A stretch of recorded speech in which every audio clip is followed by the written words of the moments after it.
Hello everyone, आज हम discuss करेंगे कोडसेस स्टार्टर 77 का डिवीजन 2 के ए टू डी प्रॉब्लम्स। ये जो पहले चार प्रॉब्लम दिख रहे हैं वो सब। तो सबसे पहले मैं आता हूँ फर्स्ट प्रॉब्लम पर, जो कि है कॉनकैटिनेट पैलिंड्रोम। इसमें क्या है, इसमें दो स्ट्रिंग दे रखे हैं ए और बी, और हम उन दोनों स्ट्रिंग्स को किसी भी ऑर्डर में रीअरेंज कर सकते हैं। और हमें रीअरेंज इस तरह से करना है कि वो पैलिंड्रोम बन पाए। अगर वो बन पा रहा है तो हम यस प्रिंट करेंगे, नहीं तो हम नो प्रिंट करेंगे। तो हमारा जो मेन गोल है वो ए और बी को रिवर्स करना है, सॉरी रीअरेंज करना है। तो वो कैसे करना है ये हमें सोचना है। तो अगर आप लॉजिक देखोगे, हाँ, तो ऐसे कुछ स्ट्रिंग दे रखी है, मतलब मान लो ए कुछ दे रखी है, कुछ ऐसे कुछ स्ट्रिंग दे रखी है, दूसरी स्ट्रिंग बी है, वो ऐसे कुछ दे रखी है। अब हमें क्या चाहिए, हमें चाहिए कि चलो मान लो कि ए का साइज बी से छोटा है।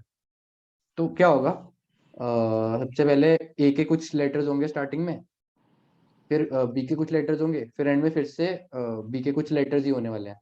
तो ऐसा होना चाहिए कि जो ये वाले ए के जो लेटर्स हैं वो सारे बी के जो लेटर्स हैं उसके मतलब बी में ऐसे लेटर होने चाहिए जो इसके इक्वल हो पाए। तो इसका मतलब ये है कि जो ए के अंदर लेटर्स है वो बी के अंदर भी होने चाहिए एटलीस्ट। जो जो लेटर ए के अंदर है वो बी के अंदर होने चाहिए। और उसके अलावा अलग से बी के पास इस तरह से लेटर्स होने चाहिए कि वो अपने आप में पैलिंड्रोम बना दें। तो अगर हमें सबसे पहले हर लेटर के लिए देखना है कि काउंट क्या है, ए में क्या काउंट है। ए में हर लेटर के लिए काउंट देख लिया, फिर बी में हर लेटर के लिए काउंट देख लिया। अब ऐसा है कि ए में जो हर लेटर के लिए काउंट है, बी में वो उन लेटर्स के लिए वो काउंट ज्यादा होना चाहिए। मतलब b count b of x should be greater than count b of x should be greater than count a of x. ये उस केस के लिए जब ए का साइज बी से छोटा है। तो ये तो ट्रू होना चाहिए। अगर ये लेस, अगर ये फॉल्स होता है तो हमारा आंसर नो आने वाला है डेफिनेटली, क्योंकि जो जो लेटर इधर है वो इधर तो होने ही चाहिए। उसके अलावा जो बचता है वो पैलिंड्रोम बनाना चाहिए, है ना। तो मतलब हर लेटर के लिए मैं फिर बी में से वो काउंट उड़ा भी दूंगा जो ए में था। जो जो काउंट ए में था वो बी से उड़ा भी दूंगा। Count b of x minus equal to count a of x. अब इसके बाद जो लेटर बचते हैं, अब मुझे ये चाहिए कि वो पैलिंड्रोम बनाए अपना। तो उसके लिए क्या कंडीशन होती है, उसके लिए बहुत ही सिंपल कंडीशन होती है, हर लेटर की अकरेंस इवन होनी चाहिए। और उनमें से बस एक ही लेटर की वन हो सकती है, वो भी हो सकती है या नहीं हो सकती, वो फर्क मतलब फर्क नहीं पड़ता है। एक एटलीस्ट मतलब एटमोस्ट एक लेटर की जो अकरेंसेज है वो ऑड नंबर ऑफ टाइम्स आ सकती है। अब ऐसा क्यों है, क्योंकि अगर कोई लेटर्स मान लो कि बी का काउंट है कुछ, मान लो कुछ इवन नंबर है 18। तो मैं ये कर सकता हूँ बी को पेयर अप कर सकता हूँ दूसरे बी के साथ पैलिंड्रोम में। क्योंकि मेरा पैलिंड्रोम है तो बी को दूसरे बी के साथ पेयर अप कर सकता हूँ। अब बस ऐसा ना हो कि ज्यादा लेटर्स हो जो अब ऐसा है कि जो जो पेयर अप हो सकते हैं उनको पेयर अप कर दूंगा। अब मान लो कि बी का काउंट मेरा ऑड है, कुछ ऑड नंबर 3 है। तो ऐसा होगा बी, एक बी को तो दूसरे बी के साथ पेयर अप कर दूंगा, पर एक बी अलग से आना पड़ेगा। अब ऐसा मैं एक ही बार कर सकता हूँ, क्योंकि ऑड लेंथ के पैलिंड्रोम में ही होता है कि जो बीच वाला लेटर है वो एक बार आ रहा है, बाकी सारे दो दो बार आ रहे हैं, उनका पेयर अप हो रहा है। तो हमें जो क्या चाहिए, हमें चाहिए कि एटलीस्ट सॉरी एटमोस्ट एक ही लेटर ऑड, एक ही लेटर का काउंट ऑड हो। अगर मान लो यहाँ पर बी का काउंट 3 था, यहाँ पर ए का काउंट गलती से 1 आ गया, तो हम कोई पैलिंड्रोम बना ही नहीं सकते। यहाँ अगर ए डाला तो फिर कुछ फायदा नहीं है ना। हमें ज्यादा से ज्यादा एक लेटर होना चाहिए जिसका काउंट ऑड हो। तो बस ये दो कंडीशन चेक करनी है हमें। और ये दो कंडीशन चेक करने का एक मेरे पास कोड है, दिखा देता हूँ। ये है इसका कोड। तो बस मैंने पहले ए और बी, मैंने सेम वही चीज की ए और बी का काउंट। लेसन वाली क्लासेस इसमें एक लेसन चीज, वाली लगा रहे थे ना, तो उसकी वजह से बाकी क्लासेस नहीं लगा पाए, इसका 0 0। मैं ड्यूटी, वो ड्यूटी ले ले। हाँ, तो अगर आप ध्यान से देखोगे यहाँ पर इस वाले में मैंने ये केस था जब A size of A is less than size of B. ये उस वाले केस में था, size of A is less than size of B. अगर मान लो साइज ऑफ बी कम हो गया साइज ऑफ ए से, तब क्या करेंगे।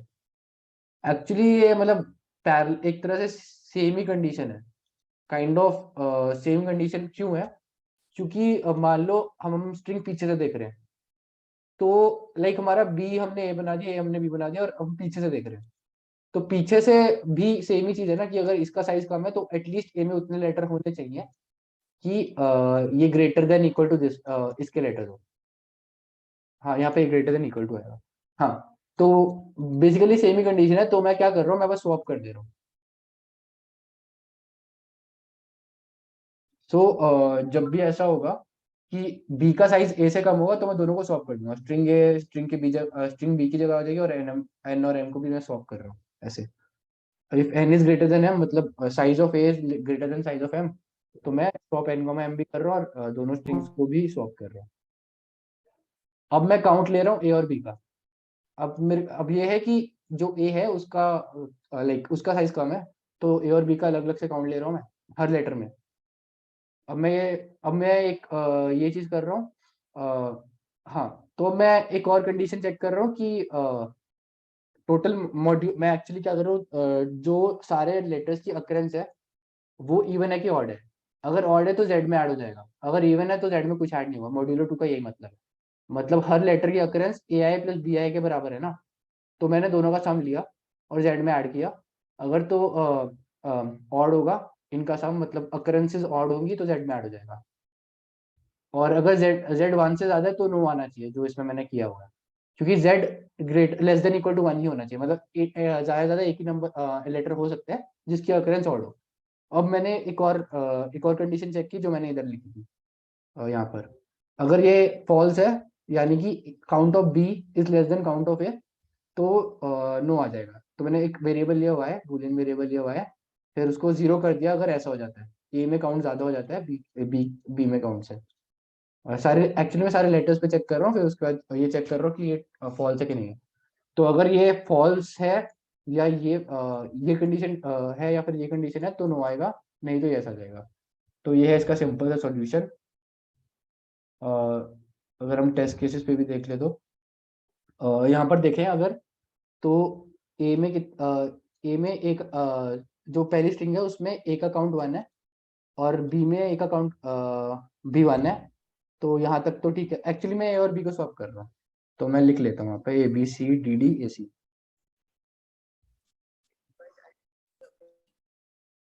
ए बी, यहाँ पर a b c d d a b, a b था कि ए सी था,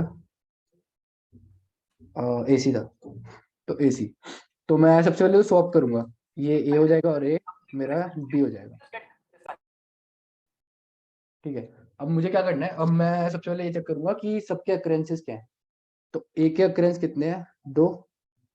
बी के अकरेंस कितने हैं, एक। सी के अकरेंस कितने हैं, दो। और डी के अकरेंस कितने हैं, दो। तो ये तो वो चल जाएगा काम, इसमें तो काम हो जाएगा मेरा, क्योंकि सिर्फ एक ही लेटर है जिसके अकरेंस ऑड है। अब दूसरी कंडीशन क्या थी, कि काउंट ऑफ जो ए में आ रहे हैं वो greater than equal to b में होना चाहिए। मतलब अगर एक का काउंट देखें, एक का काउंट वन है ए में, और बी में क्या है, बी में भी वन है, तो one is greater than less than equal to one, तो कंडीशन ट्रू है। और सी का काउंट देखें, ए में तो वन है और बी में क्या है, वन है, तो ये कंडीशन भी ट्रू है। तो ओवरऑल मेरा यस आंसर आ जाएगा जो इस केस में आ रहा है। तो बेसिकली हर केस को ऐसे ही चेक करना है। अब मैं आ जाता हूँ दूसरे प्रॉब्लम पर। दूसरा प्रॉब्लम क्या है, थ्री नंबर्स। तो इस प्रॉब्लम में तीन नंबर दिए हैं, ए बी और सी। मुझे निकालना है हाँ, मुझे ये डिटरमाइन करना है कि मुझे तीनों नंबर्स को इक्वल बनाना है, और मुझे उसके लिए मिनिमम नंबर ऑफ ऑपरेशन चाहिए। तो अगर आप देखोगे ऐसे, ए बी और सी दिया हुआ है, और मैं ऑपरेशन क्या कर सकता हूँ, क्वेश्चन में दिया हुआ है कि मैं कोई भी दो लेटर सेलेक्ट कर सकता हूँ, दो ही नंबर सेलेक्ट कर सकता हूँ, और उनमें प्लस वन कर सकता हूँ, A plus one B plus one, और तीसरे में माइनस वन कर सकता हूँ। मतलब इसमें दिया ही हुआ है यहाँ पर, select two numbers amongst a b and c, add one to the selected numbers and subtract from one from the remaining number. तो अगर लेट सपोज मैंने ए और बी सेलेक्ट किया, तो दोनों में वन ऐड करूंगा और सी में माइनस वन करूंगा। अगर आप इसे ध्यान से देखो, मैं इसको एक अलग तरह से कन्वर्ट करता हूँ। एक्चुअली हमें इन तीनों को इक्वल बनाना है ना, तो फर्क नहीं पड़ता इनकी वैल्यू क्या है। मतलब अगर इनको इक्वल बनाना है तो ये रिलेटिवली कैसे, उससे फर्क पड़ता है ना। अगर ए बी और सी को इक्वल बनाना है तो अगर रिलेटिवली देखें तो अगर मैं ये ऑपरेशन करूं तब भी सेम ही बात है, क्योंकि रिलेटिवली तो वो इक्वल ही है ना। मैंने तीनों में वन वन वन ऐड कर दिया तो रिलेटिवली तो सेम ही चीज है। अगर इनको इक्वल, अगर ये इसमें इक्वल बन सकते हैं तो इसमें भी बन पाएंगे, अगर इसमें नहीं बन सकते तो इसमें भी नहीं बन पाएंगे। और नंबर ऑफ मूव भी सेम ही रहने वाले हैं, क्योंकि मैं रिलेटिवली सब दो तीनों में वन ऐड कर रहा हूँ तो फर्क ही नहीं पड़ता है। ये क्लियर है ये पार्ट? मतलब ये तो आपको समझ ही रहा होगा, और इसके बाद तो आपको काफी सिंपल लगेगा क्वेश्चन, क्योंकि अब इससे ये समझ में आता है कि तीनों नंबर्स की पैरिटी सेम होनी चाहिए। तीनों नंबर्स की पैरिटी सेम मतलब अगर तीनों इवन होने चाहिए या तीनों ऑड होने चाहिए। अगर ये केस नहीं है तो -1 आंसर आ जाएगा। इफ ऑल इवन और all odd then yes, else no. ठीक है, ये दो केसेस है। अब इसके बाद क्या करना है? अब ये अगर ये ऐसा आ गया तो हमें actually minimum number of moves निकालने हैं, है ना। अच्छा, कोई कह रहा है I did using binary search, good. Binary search, या I didn't think of binary search actually, so I did it this way. तो अब ऐसा है कि मुझे से इक्वल, इन तीनों को इक्वल कैसे बनाना है।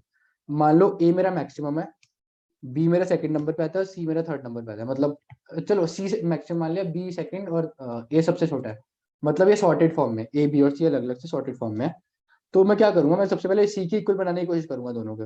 मतलब A plus equal to two, B plus equal to two करता रहूंगा जब तक कोई एक सी के बराबर ना हो जाए। चलो मानो बी हो गया सी के बराबर, मतलब ए बी और सी, अब बी की वैल्यू है सी और ए अभी भी छोटा है। तो जब तक मैंने सी नहीं बनाया तो कितने मूव्स लगे अगर देखें तो अगर मैं आंसर में स्टोर कर लूँ, इंट आंसर में स्टोर कर लूँ नंबर ऑफ मूव्स, तो आंसर प्लस इक्वल टू क्या होगा? Answer plus equal to C minus b by two हो जाएगा। क्यों? क्योंकि जो सी और बी के बीच में डिफरेंस है उतना ही तो कवर करना है मुझे, बाय 4 हो जाएगा एक्चुअली।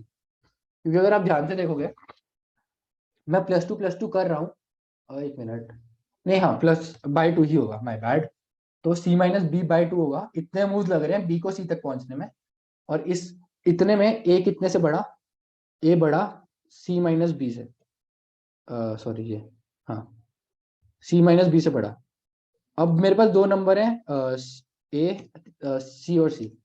अब मुझे क्या करना है, मुझे ए बढ़ाना है और उनमें से एक भी बढ़ाना पड़ेगा, कोई एक। तो मान लो मैंने ए प्लस टू किया तो सी प्लस टू हो गया और सी हो गया। अब अगले मूव में मुझे सी फिर से बढ़ाना पड़ेगा, दूसरा सी बढ़ाना पड़ेगा, तो ए प्लस फोर हो गया, सी प्लस टू हो गया, सी प्लस टू हो गया। तो बेसिकली अगर आप देखोगे, इसमें अगर 2x प्लस हो रहा है, इसमें x ही प्लस हो रहा है। तो ये मिलेंगे कहाँ पे? मिलेंगे वहां पर जब a plus two into x, sorry 4 into x equals to c plus two into x, यहाँ पर मिलेंगे। तो मैं अगर इसमें से x निकालूं तो x क्या होगा? x equals to A minus, ना, हाँ, C minus A by two. C minus A by two मेरा x हो गया, है ना। अब x equal to C minus A by two, तो answer plus equal to X करना है। तो बेसिकली यही तो इसका एल्गो है, ये इसका एल्गो हो गया।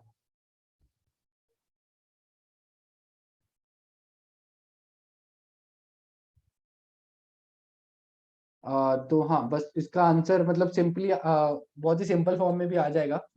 तो अगर आप सिंप्लीफाई करके देखोगे आ जाएगा। तो बेसिकली एल्गोरिदम यही था और वो 1 में हो जाएगा इजीली। अगर एग्जाम्पल पे भी देख लें तो जो पहला एग्जाम्पल है इसमें अगर देखोगे सब ऑड या सब इवन नहीं है तो -1 है। अगले में दोनों तीनों ऑड है तो आंसर पॉसिबल है। तो मैक्सिमम क्या है इसमें 7, तो मैं 3 जो है उसको 7 बनाने की कोशिश करूंगा। तो दो मूव में क्या होगा, 3 plus equal to two, three फिर 5 हो गया, 5 प्लस इक्वल टू 7। और ये जो दूसरा वाला 3 है उसमें भी सेम ही चीज हो रही है, 3 plus equal to two, 5 5 plus equal to 7। तो 2 मूव्स आ गए, 2 मूव में दोनों 7 के बराबर बन गए। इसमें तो ऑलरेडी इक्वल है तो जरूरत नहीं है, और इसमें भी तीनों इवन या तीनों ऑड नहीं है, फिर माइनस, तो इसमें भी -1 आ रहा है। तो अब मैं अगले क्वेश्चन पे मूव ऑन करता हूँ।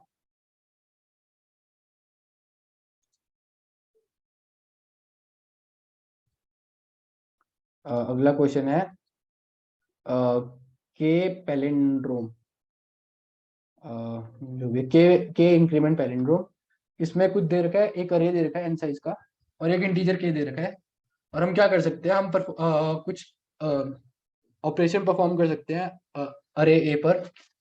और उस ऑपरेशन में क्या करना है, हमें के डिस्टिंक्ट एलिमेंट्स लेने हैं और उसमें 1 से इंक्रीज करना है, और हमें फाइंड करना है कि हम अरे को पैलिंड्रोम बना सकते हैं या नहीं। तो मैं समझा देता हूँ इसे। तो कुछ मेरे को के दे रखा है, और मेरा एक अरे है ऐसा कुछ 1 3 ऐसा कुछ है, मान लो। अब मुझे पैलिंड्रोम बनाने के लिए जो रिक्वायरमेंट क्या है, बेसिकली अभी फिलहाल रिक्वायरमेंट क्या है, मुझे पैलिंड्रोम बनाने के लिए ये देखना है कि इनमें डिफरेंस क्या है, मतलब जो ऑल्टरनेट एलिमेंट जिनको पैलिंड्रोम बनाना है उनमें डिफरेंस क्या है। क्योंकि अगर उनमें डिफरेंस है तो मैं उनमें से किसी एक नंबर को सिलेक्ट कर लूंगा, और उसमें एक 1 इंक्रीमेंट कर दूंगा, और दूसरे वाले में कुछ नहीं करूंगा। ठीक है, मतलब मुझे बेसिकली ये फाइंड करना है कि क्या क्या डिफरेंसेस हैं, क्या क्या डिफरेंसेस मुझे कम करने हैं। इससे पहले मैं आ जाता हूँ कि अगर के ऑड है, उस वाले केस में क्या होता है, के इक्वल्स टू ऑड। तो अगर आप देखोगे अब मैं इसमें बहुत ही एलिगेंट चीज करने वाला हूँ। अब मतलब फिलहाल तो आप सोच रहे होगे कि कैसे करें इसमें, मतलब बहुत कुछ तरीके हो सकते हैं। बट अगर मैं क्या क्या कर सकता हूँ, बेसिकली मैं कर सकता हूँ, फिलहाल मैं एक वेरिएबल लेता हूँ sum is equal to difference कितना है पैलिंड्रोम होने से इसका, किसी भी अरे का। तो इनिशियली 0 है, तो basically sum is plus equals to absolute a of i minus a of N minus I minus 1। अगर नॉर्मली फॉर्मूला देखें, अगर हम इस पे आइट्रेट करें तो बेसिकली हमारे पास जो एलिमेंट्स इक्वल होने चाहिए उनमें क्या डिफरेंस है वो आ जाता है, वो है सम के बराबर। अब अब मुझे क्या करना है, ये सम को 0 करना है, बेसिकली मेरा टारगेट ये है ना, इस सम को 0 करना है। तो सम को 0 कैसे कर सकते हैं वो सोचना है। अब के क्या करता है, के अब अगर के में मैं कोई इंडेक्स सेलेक्ट करता हूँ, मान लो आई सेलेक्ट करता हूँ, तो या तो वो सम को 1 से बढ़ाएगा या 1 से कम करेगा। अगर आप ध्यान से देखोगे तो मान लो मैंने कोई आई सेलेक्ट कर लिया, के जो के मैंने इंडेक्स से सेलेक्ट किया उसमें से एक आई मैंने सेलेक्ट कर लिया, और दूसरा जे कर लिया, मान लो आई सेलेक्ट किया हुआ है। तो क्या होगा, या तो +1 होगा या -1 होगा सम में। और ऐसा क्यों, क्योंकि जो मान लो इसका ऑल्टरनेट है n-i-1, उसमें मैं कुछ नहीं ले रहा हूँ के को। तो बेसिकली एक बार में 1 का ही डिफरेंस पड़ पा रहा है, मतलब +1 या तो ये होगा या ये होगा। एक चीज +1 होगी या दोनों भी +1 हो सकते हैं। अगर इनमें से एक चीज +1 होती है तो सम 1 से चेंज होगा, है ना, मतलब सम होगा मेरा 1 से चेंज। और अगर दूसरी चीज +1 हो रही है तो भी 1 से चेंज होगा। तो अगर मैं लाइक +1 या -1 मेरे पास ऑप्शन है बेसिकली। तो मैं कुछ मान लो के जो के है उसमें मुझे बेसिकली के इंडेक्सेस चूज करने हैं। मान लो मैं कुछ ऐसे इंडेक्सेस चूज कर लेता हूँ, मतलब के में से अगर के ऑड है तो मान लो मैं सील ऑफ k/2 ऐसे इंडेक्सेस चूज कर लेता हूँ जिसमें सम 1 से कम हो रहा है, -1 हो रहा है। और मान लो फ्लोर ऑफ k/2 वो इंडेक्सेस चूज कर लेता हूँ जिसमें सम +1 हो रहा है। तो अगर मैं ये चीज कर सकता हूँ तो मेरा ओवरऑल सम 1 से डिक्रीज होगा। और अगर मैं ये ऑपरेशन बार बार करता हूँ तो मेरा सम 0 हो जाएगा नो मैटर व्हाट। बट मुझे ये देखना है कि क्या मैं ऐसा कर सकता हूँ। अब देखो k<=n है, तो ऑब्वियसली ऐसे इंडेक्सेस तो मैं चूज कर ही पाऊंगा जिनमें -1 और +1 हो रहा है, और हमेशा अवेलेबल होने भी वाले हैं। और अगर आप देखोगे लाइक, हाँ एक और चीज इसमें, एक चीज ये है कि अगर हाँ, तो एक मिनट, हाँ तो अगर मान लो इसी में सिलेक्ट करना है, या sure you can talk Diwakar, this hello. Meeting is for discussion या। मैंने इसमें क्या सोचा था ना कि, पर मेरा हुआ नहीं था ये सॉल्व। मैंने ये सोचा था कि अगर हमारे पास कोई पैलिंड्रोम है ना, तो उसको मैं कोई भी के मतलब ऑपरेशन से दोबारा से पैलिंड्रोम बना ही पाऊंगा।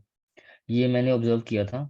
तो मैं क्या सोच रहा था ना कि अगर मैं इस करंट वाले को, जैसे फर्स्ट एलिमेंट और लास्ट एलिमेंट है, दोनों को मतलब अल्टरनेटिव जो एलिमेंट्स होंगे ए आई और A of N minus I minus one को, अगर मैं किसी भी तरीके से बराबर कर दूं तो ये पॉसिबल हो जाएगा हाँ।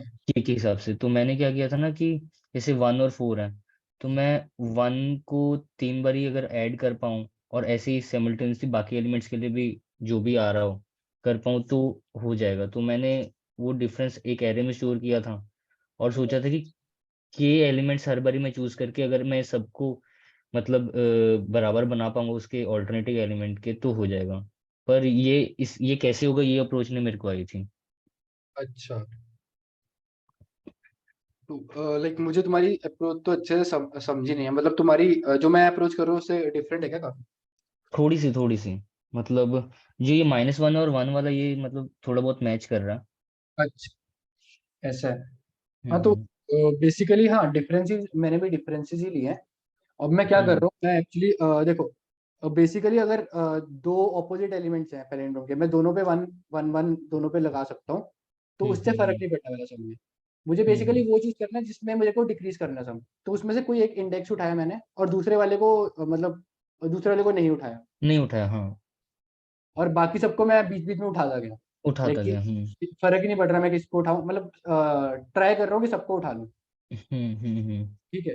अब मैं क्या कर रहा हूँ, अगर तो देखो, अगर अरे की लेंथ ऑड है, अ, एक मिनट, हम इसमें क्या किया मैंने, हाँ, ठीक है। तो मैं सबसे पहले के को अभी छोड़ो, के बारे में अभी फिलहाल बात नहीं करते, फिलहाल बात करते हैं कि अरे की लेंथ ऑड है कि नहीं है। अगर अरे की लेंथ ऑड है तो ऐसा है कि जो बीच वाला एलिमेंट है उस पर मैं जितना मर्जी इंक्रीज करता रहूं, फर्क नहीं पड़ेगा उसको, क्योंकि वो तो हमेशा लाइक उसमें फर्क ही नहीं पड़ने वाला ना, वो जीरो डिफरेंस पे, लाइक वो जीरो ही दे रहा है बेसिकली सम में। तो मैं बीच वाले एलिमेंट्स को जितनी मर्जी बार बीच वाले एलिमेंट में जितनी मर्जी बार मैं उसको चूज कर सकता हूँ, फर्क नहीं पड़ेगा। तो बेसिकली मैं क्या कर रहा हूँ, जिसमें मेरे को इंक्रीज करना है, मैं उसको एक बार उस इंडेक्स को चूज कर रहा हूँ। मान लो यहाँ पर जीरो को चूज किया, जीरो को चूज कर लिया। उसके बाद अब के क्या है, अब जितना भी के बचता है, मैं क्या करूंगा, मैं ऑल्टरनेट वाले एलिमेंट्स को चूज करता रहूंगा। अगर तो के ऑड है तो बहुत इजीली हो जाएगा। इजीली क्यों होगा, क्योंकि मैं ऑल्टरनेट एलिमेंट्स को चूज करता रहूंगा। लाइक मैंने 2 और 4 को चूज कर लिया। एक्चुअली मैं वन बेस्ड इंडेक्सिंग कर रहा हूँ, तो 2 और 4 को चूज कर लिया, क्योंकि अब इससे सम में कोई फर्क नहीं पड़ रहा है, सम जो है वो जीरो से बढ़ रहा है, इसमें एक से कम हो रहा है। अब अगर के इससे ज्यादा होता है तो मैं और कुछ चूज कर लूंगा, बट के, क्योंकि के ऑड है और अरे का साइज 5 है, तो के 5 से ज्यादा तो हो नहीं सकता। अगर के 5 हो गया तो दिक्कत ये है कि सब में +1 होगा, लाइक सब में ऐड होगा, तो चेंज सम चेंज ही नहीं होने वाला है। तो अगर तो के एन के बराबर है तो मेरा आंसर नो आने वाला है। तो जब भी के एन के बराबर है और सम मेरा ग्रेटर देन जीरो है, अगर आप इसमें देखोगे, मैंने यही किया है। अगर जो मेरा के इक्वल्स टू एन और s is not equal to zero, तो नो आने वाला है। अब मैं बाकी केसेस में चेक करता हूँ। अब अगर के ऑड है तो हमेशा यस आने वाला है, एन ऑड है और के ऑड है तो हमेशा यस आने वाला है। ये तो दिख रहा होगा। ये क्यों, क्योंकि मैं एक एक एक नंबर वो सिलेक्ट किया जिसमें मेरे को सम कम करना है, तो उससे -1 हो जाएगा, और बाकी वो चूज किया जो एक दूसरे के ऑपोजिट है, तो उसमें सम का कोई डिफरेंस नहीं पड़ रहा। तो ऐसे करता रहूंगा तो मेरा हो जाएगा। अगर के इवन है तो क्या करूंगा, सबसे पहला मेरा टास्क ये है कि वो वाला चूज करूंगा जिसमें सम 1 से कम हो रहा है। कोई एक चूज कर लूंगा जिसमें जैसे 1 है, इससे मेरा सम 1 से कम हो जाएगा। अब कि इवन है तो क्या करूंगा, अब मैं सबसे बीच वाला एलिमेंट उठाऊंगा, क्योंकि उसमें कुछ भी ऐड करूं फर्क नहीं पड़ रहा है। तो बीच वाला उठाया 3, उसके बाद मैं सारे ऑल्टरनेट उठाने लग जाऊंगा। लाइक 2 और 4 उठा लिया, अगर के 4 है, के 2 है तो इतना, के 4 है तो ये, और के 6 हो ही नहीं सकता, एन से बड़ा हो ही नहीं सकता, और अगर के इक्वल टू एन है तो वैसे ही आंसर मेरा नो है। ये तो ऑड, अब ये था ऑड साइज के लिए। अगर इवन साइज है तो क्या करेंगे, मतलब यहीं पर अगर मैं मेरा ये होता तो मैं क्या करता, अब मेरा जो सम है यहाँ पर वो है 2 + 3 5, सम इक्वल्स टू 5। अब के, अब मैं के ऑड के लिए चेक करूंगा, के ऑड के लिए क्या होगा। मिनट, हाँ तो इसमें क्या था, हाँ अब मैं के ऑड के लिए चेक करूंगा। अगर आप के, मान लो के ऑड है और अरे का साइज इवन है, तो मैं ट्राई करूंगा कि एक नंबर तो वो ले लूं जिसमें सम डिक्रीज हो रहा है, बाकी मैं ऑल्टरनेट वाले लेने का ट्राई करूंगा। लाइक जो ऑल्टरनेट पे है 2,4 2,3 हो गया इसमें, मैंने एक जिसमें मेरे को इंक्रीज करना और 2,3 मैंने अलग से ले लिया। अगर के 3 है, अगर के 1 है तो मैंने सिर्फ 1 लिया। तो अगर के ऑड है तो मतलब आंसर यस होने वाला है, क्योंकि मेरे को हमेशा ऑल्टरनेट एलिमेंट मिल जाएंगे और एक मैं अलग से ले सकता हूँ। ये तो समझ ही रहा होगा। अगर मतलब मान लो कि n कुछ बड़ा है, n है, तो मैं एक वो लूंगा जिसमें मुझे इंक्रीज करना है सम, और बाकी मैं ऑल्टरनेटिवली लेता रहूंगा। तो n-1 तक अगर के भी हुआ तब भी मेरा आंसर यस आ जाएगा। और अगर के इवन है तब क्या होगा, तब दिक्कत होगी थोड़ी। तब दिक्कत क्यों होगी, क्योंकि अब मुझे ऐसे दो एलिमेंट चाहिए जिसमें डिक्रीज हो पाए। मतलब मैंने एक तो मतलब इसमें 1 ले लिया, और मान लो मैंने दूसरा 2 ले लिया। अगर हाँ, तो अगर मान लो इसमें के 4 होता, और चलो मान लो 2 ही है, के 2 है, तो मैंने इसमें इंक्रीज किया, इसमें इंक्रीज किया, पर कब तक करता रहूंगा मैं, चलो मान लो करता रहूंगा इंक्रीज इन दोनों में। एक मिनट एक मिनट एक मिनट,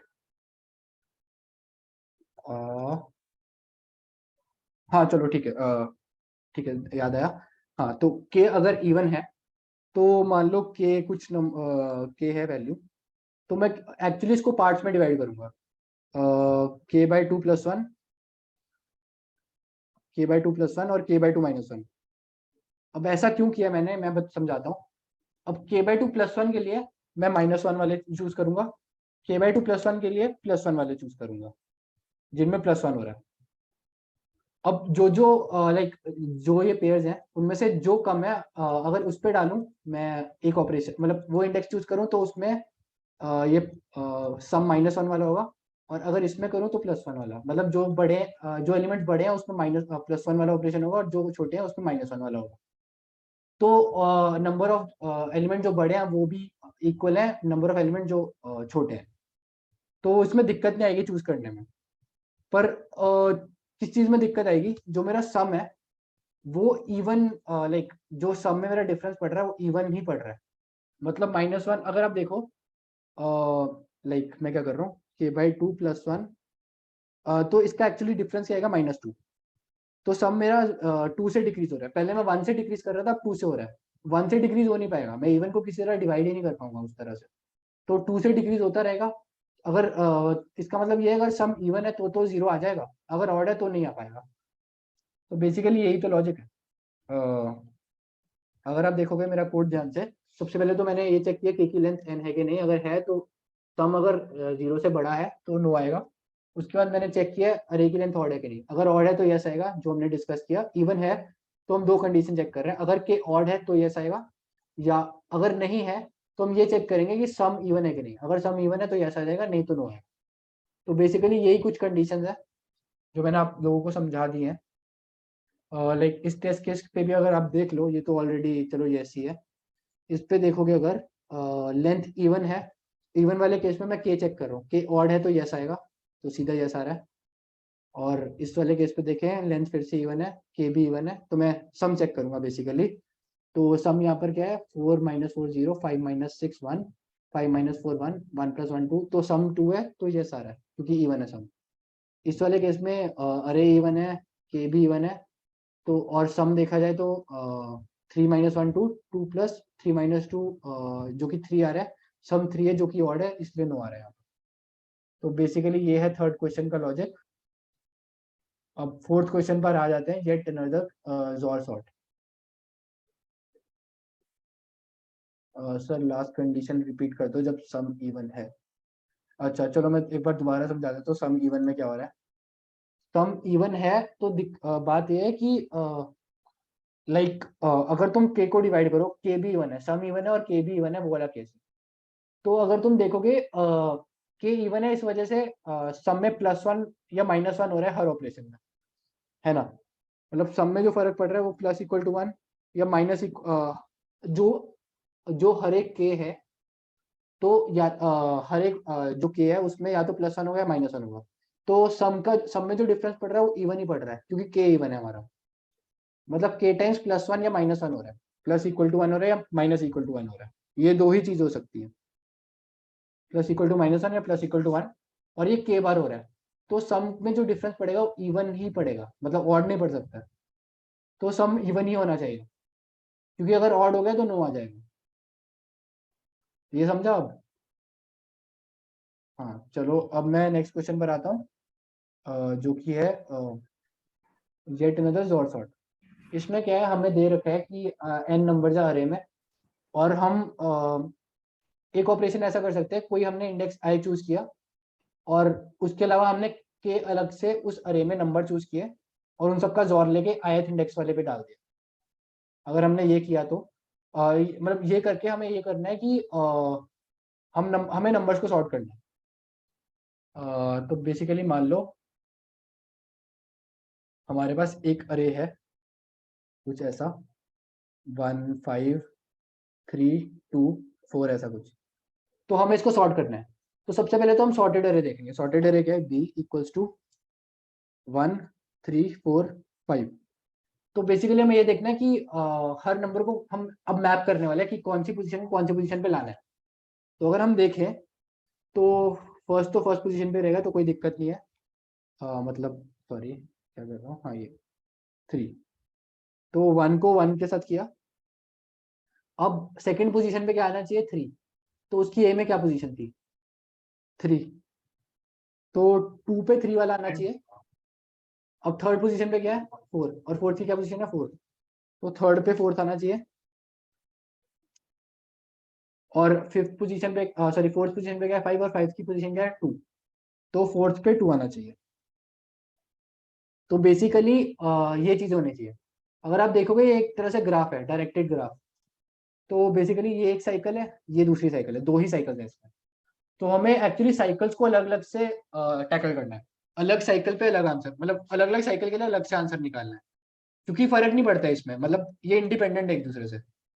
और हमें इसमें क्या करना है कि 2 वाले पे 3 को लाना है, 3 वाले पे 4 को लाना है, 4 वाले को 2 पे लाना है। अगर हम इसका नॉर्मली अरे बनाए तो 2 3 4 ये इंडेक्सेस है। बस ये करना है कि 3 वाला 2 पे आ जाए, 4 वाला 3 पे आ जाए, और 2 वाला 4 पे आ जाए।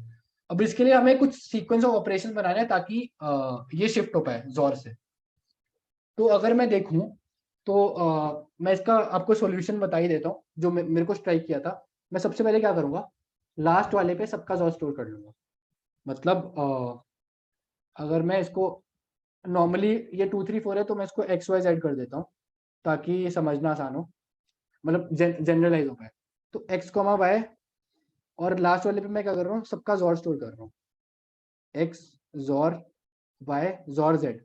लास्ट वाले पे ये हो गया, एक ऑपरेशन किया मैंने इस पे। फर्स्ट ऑपरेशन ये था।